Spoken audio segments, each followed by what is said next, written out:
Zada, former Assistant Foreign Minister. Good afternoon, Your Excellency.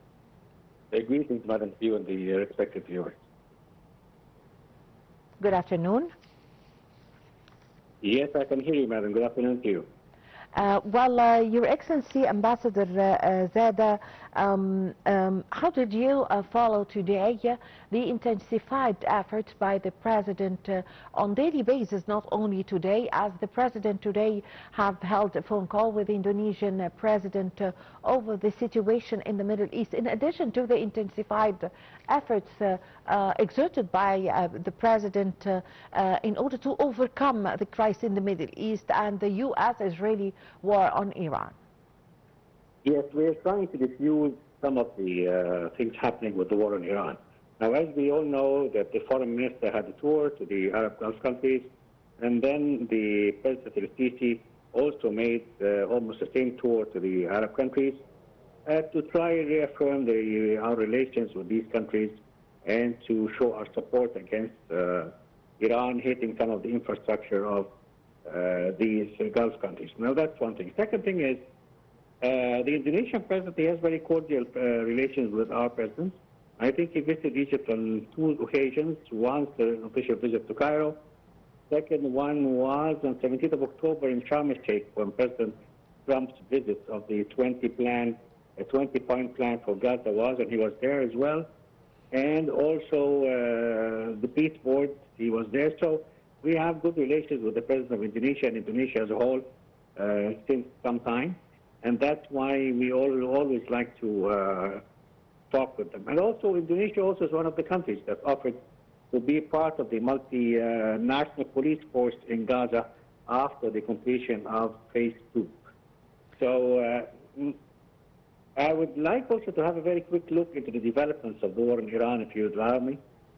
It has entered a very tense pose from the American side, as we all saw and watched President Trump on live a few minutes ago, announcing that he delayed U.S. strikes on Iranian energy facilities after productive talks, as he wrote on Truth Social as well, for 5 days. And I think the 5 days, we would reach 28th of March. We remember the war started on 28th of February. It could be something significant.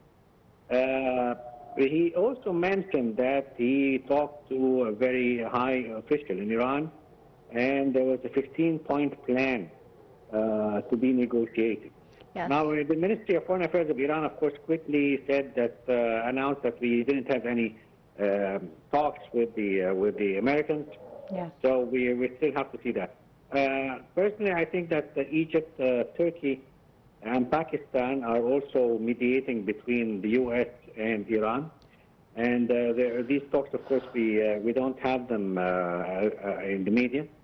And I think the U.S. with this point about the 5-day plan, it wants to relieve pressure on the Arab Gulf countries. On the other hand, Israel said it will continue its attacks on Iranian infrastructure. And I think the Israelis were surprised by Trump's initiative to delay attacking Iran's facilities for 5 days. I don't think they were consulted. And we all know that this war, which is ongoing for 3 weeks now, and entering the 4th week in a few days, already disrupting global energy markets and raising fears of escalation. Yes.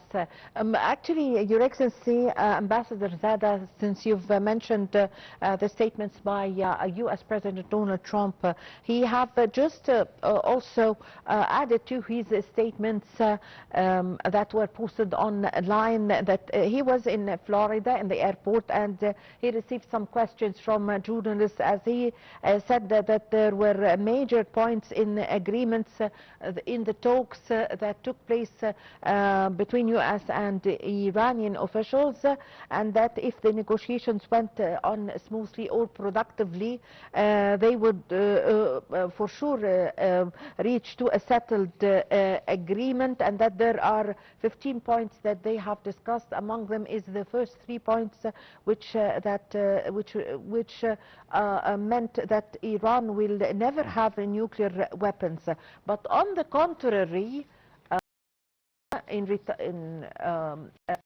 have rejected as false the talks that took place between U.S. and Iranian officials. What's your comment on this? Is there a kind or something in diplomacy that there are some talks behind the scenes, and why should they take part behind the scenes? There are definitely some talks behind the scenes, and I think President Trump is going to involve Jared Kushner and Steve Witkoff as well, as he did.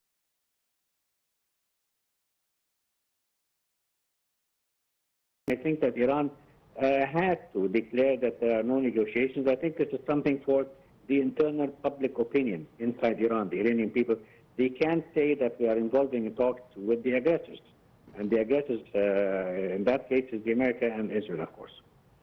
Yes, but on the contrary, also the statements by U.S. President Donald Trump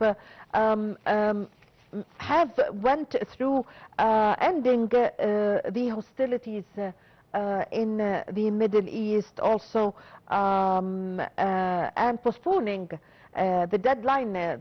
2 days ago, U.S. President Donald Trump have spoke about military strikes against Iranian power plants, and he said today that he postponed this act that threatened further escalation to the conflict. How did you see the stance of U.S. President Donald Trump? I think the American president sees the situation that the U.S. went too far. It's time for them to stop the war. He's losing a lot of his armament, lots of missiles, a lot of money being paid, and the war is very costly for the American economy. I think it is in the interest of Trump and the United States to stop this war as soon as possible and engage in some indirect negotiations with Iran. On the other hand, Israel doesn't have the same stance. Israel, of course, we have also a situation in Lebanon, and the Ministry of Foreign Affairs in Egypt also issued a statement today condemning Israeli shelling of the Lebanese civilian infrastructure. Yes.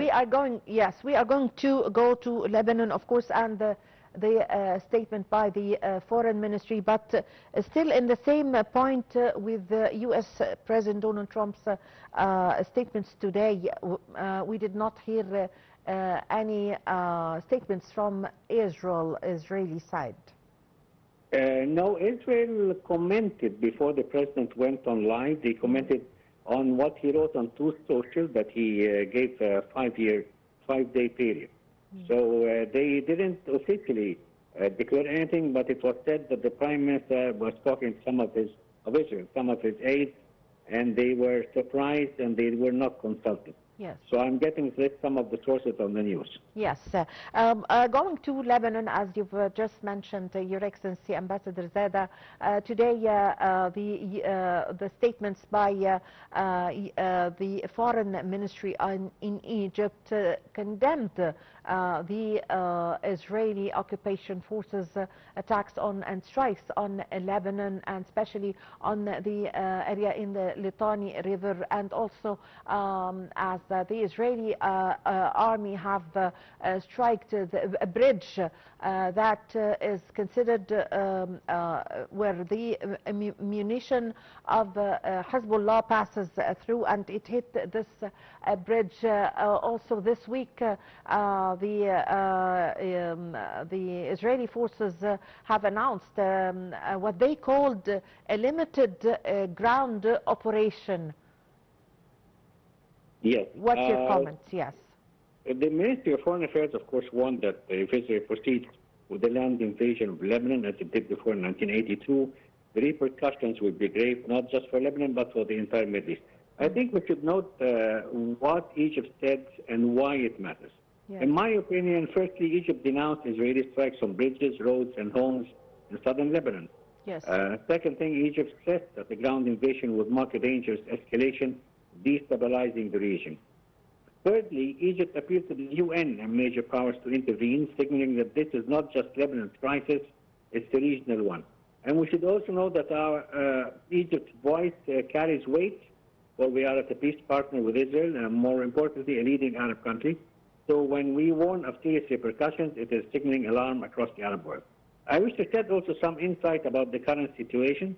In 2026, this year, the Lebanon war erupted on March 2nd. It was triggered by clashes between Israel and Hezbollah. And on March 16, Israel began ground operations in southern Lebanon. Yesterday, March 22nd, the Israeli forces, as you've mentioned, Madam, destroyed the Casimir Bridge over the Litani River, claiming that Hezbollah used it for logistics. I've seen the Lebanese President Yousef condemning the strike as a prelude to invasion. Casualties in Lebanon are mounting. We see them every day on the screens. Reports suggest now that over 570 Hezbollah and allied fighters also killed alongside civilian deaths and widespread infrastructure damage. Now, Lebanon is already fragile. I think it's crippled by economic collapse, political paralysis, and humanitarian strain.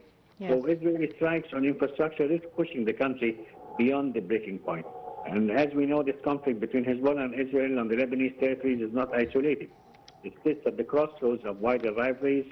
Iran backs Hezbollah and could escalate involvement if Israel invades. Yes. Yes. Your Excellency, Ambassador Zada, the closure of Hormuz, the Strait of Hormuz now affects, of course, the whole world and interrupts trade. And especially, it directly affects China and Japan as the supply and energy passes through. So what is the situation now concerning the Strait of Hormuz? And Iran says that it allows some ships to cross, others not. Give us an idea, what is the scene there? What is the picture now there? Yes. Well, firstly, we must note that all Emirates and Qatar and Bahrain oil supplies also travel through the Hormuz Strait. Not only affected is Japan, and we also read today that countries like Bangladesh and in some other countries, they have a stock of 2 weeks of oil, and then they'll be out of supplies. Yes. I think the president also lifted the embargo on Russian ships and Iranian tankers lately, and these are, of course, in the waters, filled with oil, and this is an open market for anybody who can buy them. But I don't think that Iran is blocking the Hormuz Strait. I think that it is a matter of the insurance companies. If you have a big tanker, which is worth hundreds of millions, carrying a huge cargo of oil, I mean, the insurance companies would not insure this cargo ship to cross the Hormuz Strait because they would pay dearly for it. So I think Iran is not blocking anything. I think it's the insurance companies that would not allow the cargo ships to pass. And I think also the companies around the world that have these huge tankers, they wouldn't take the risk of crossing the Strait in the middle of this war. Yes, I thank you very much for your time. Thank you for your valuable information. We really had the honor to have this phone with you. Thank you so much, Your Excellency, Ambassador Yousef Zada. Ladies and gentlemen, a short break, and I'm going to be back with you. International law and international humanitarian law must always be respected.